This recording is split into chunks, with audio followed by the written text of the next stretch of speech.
Melanjutkan chapter sebelumnya, seusai Ye Yun menghabisi Feng Hu bersama dengan pasukannya itu, ia pun kini sudah berada di sebuah tempat yang bernama Pegunungan Luar Bulan Hitam.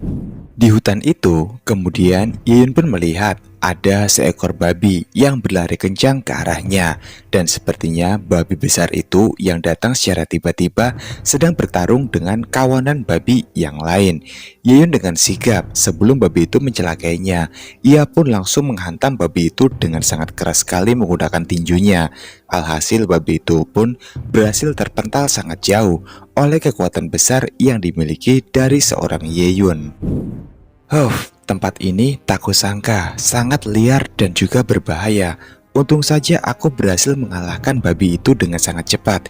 Jika tidak, pasti aku sudah mati oleh tingkahnya itu. Untung saja dengan tewasnya babi besar sialan itu, para babi ini pun akhirnya menyelesaikan pertarungan mereka, sehingga tidak akan terjadi hal buruk menurutku untuk kedepannya sementara waktu. Namun, karena kekuatan dari seekor babi besar tadi sangatlah besar, Ye Yun pun nyaris saja kehilangan seluruh staminanya pada pertarungannya kali ini. Dalam kondisi dengan nafas yang sangat terengah-engah, Ye Yun pun lalu teringat dengan suatu benda yang bernama D4. Kemudian, sebuah notifikasi sistem pun muncul di hadapannya yang menjelaskan, "Selamat kepada host, karena telah melahap esensi Raja Babi, hutan berkulit tebal. Orde pertama memperoleh 100 poin XP."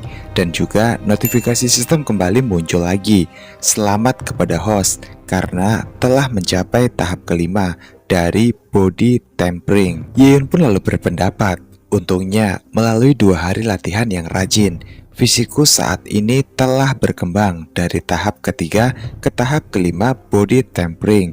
Yang tidak hanya itu, tapi aku juga mengkonfirmasi beberapa hal lain. Pertama, sistem tidak hanya bisa melahap pil teknik kultivasi, tetapi juga batu roh seorang kultivator sekalipun. Untungnya sebelum pergi, aku sempat mengambil sebuah benda dari balik kantong dari Feng Hu kemarin. Tepatnya Feng Hu, si pelayan penjilat kerajaan itu. Aku sungguh bersyukur karena dia benar-benar telah mati.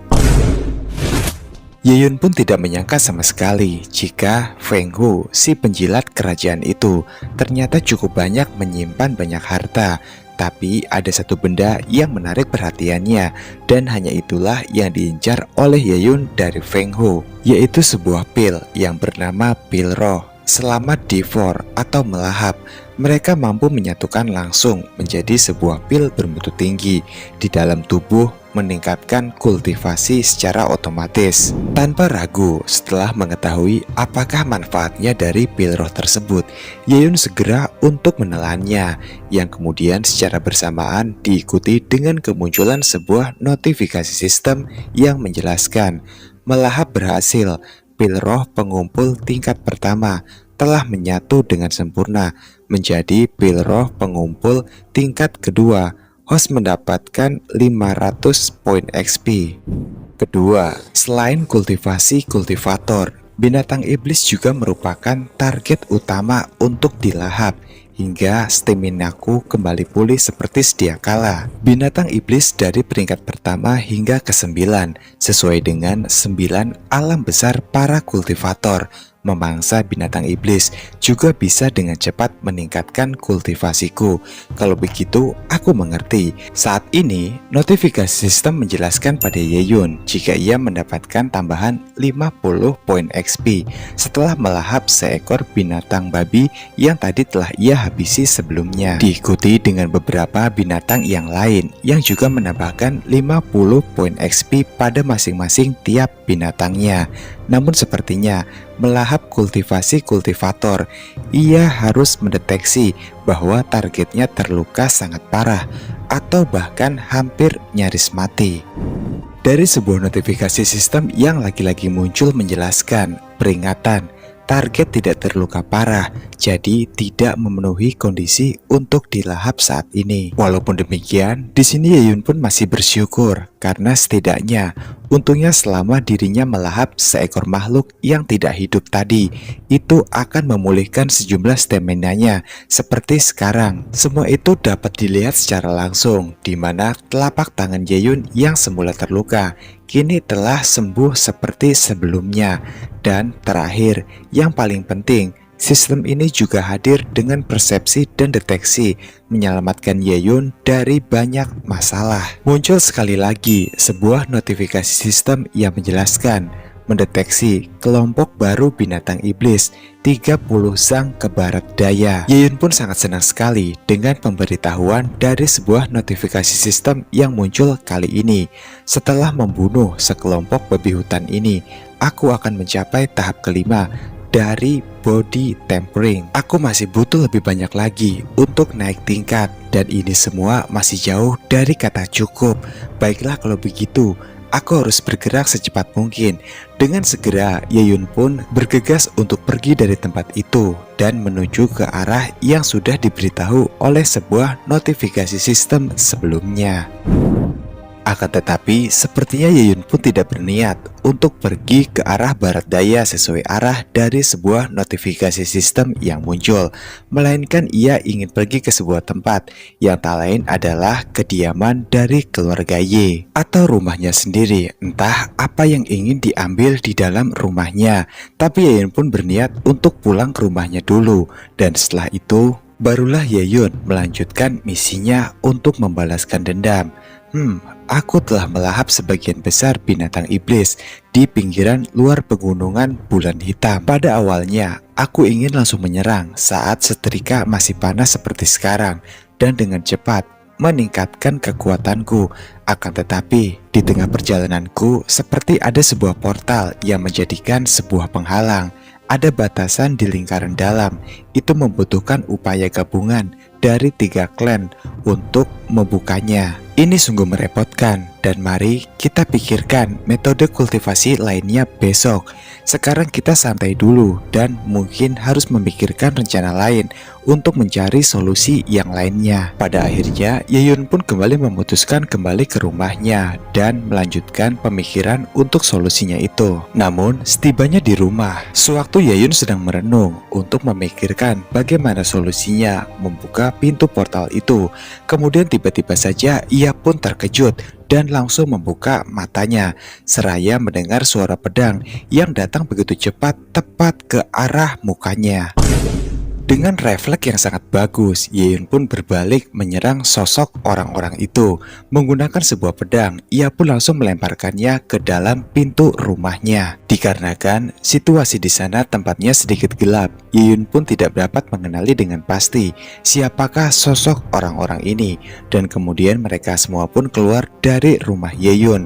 Mereka lalu berkata, "Ye-Yun, kamu berani sekali telah membunuh orang-orangku." Singkat cerita, pada akhirnya setelah melihat secara langsung di bawah sinar cahaya bulan, Ye-Yun pun mengenali siapakah sosok itu. Dia adalah Ye-Kun, putra tetua tahap ke-6 body tempering, dan juga datang bersama dengan para kultivator yang lainnya. Sepertinya mereka di sini berniat untuk membalaskan dendam dari kematian rekan-rekan mereka sebelumnya oleh Ye-Yun. Dengan sangat lantang sekali pada Ye-Kun, Ye-Yun berkata jika mereka semua adalah orang-orang penjilat dan satu-satunya hadiah yang pantas untuk mereka adalah kematian. Sontak saja Ye-Kun pun menjadi marah dengan perkataan dari Ye-Yun. Ia berkata, "Kamu ini cukup sombong sekali dan sepertinya kamu memang benar-benar bosan hidup."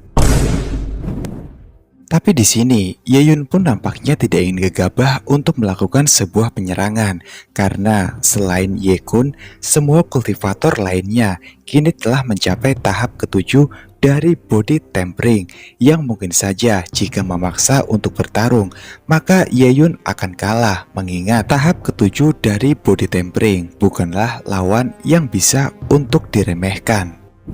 Dengan mengarahkan pedangnya tepat ke arah Ye-Yun, Ye-Kun kemudian berkata pada Ye-Yun, racun Soul According Corpse yang kudapatkan secara khusus dari perbatasan selatan ternyata tidak bisa untuk membunuhmu.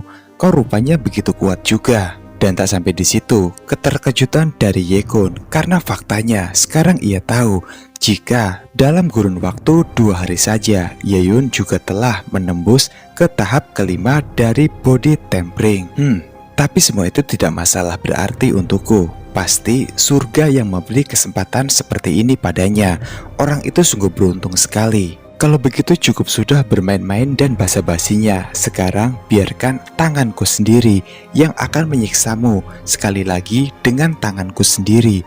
Kalian semua mundurlah dan jangan mengganggu keseruan permainanku saat ini. Merasa jika Ye-yun masih berada jauh di bawahnya, Ye-kun pun berniat untuk menyerangnya seorang diri dan membuatnya mati saat ini juga. Ambisi itu pun semakin menggila sewaktu Ye-kun tahu jika pastinya efek dari racun itu belum sepenuhnya hilang dan mungkin saja Ye-yun bisa ia kalahkan dengan sangat mudah. Namun kejadian tak biasa pun terjadi di luar prediksi dari seorang Ye-kun. Ye-yun pun berhasil menangkis serangan pedangnya dengan kecepatan yang di luar perkiraan dari seorang Ye-kun. Alhasil kecepatan teknik pedang dari seorang Ye-kun sama sekali tidak bisa menggores Ye-yun, apalagi membunuhnya. Hal itu pun membuat Ye-kun menjadi merasa sangat muak dan juga kesal kepada Ye-yun. Sangat cepat sekali gerakanmu. Bagaimana bisa secepat ini kau menahan semua serangan pedang yang aku arahkan padamu? Ye-yun pun terus menatap tajam. Mereka berdua pun saling bertatapan untuk beberapa saat. Dan kemudian setelah itu Ye-kun pun terpental oleh dorongan dari Ye-yun. Dan di sisi lain Ye-yun pun hanya tersenyum saja melihat ke arah Ye-yun. Mirip banget kan sama MC kita di manhwa sebelumnya, si Ye Junlin. Sama-sama nyantuy gitu. Jadi kayak seru aja gitu kan, bertarung tapi santuy banget gitu cara bertarungnya. Kalau menurut kalian gimana guys? Coba tulis di kolom komentar ya pendapat kalian.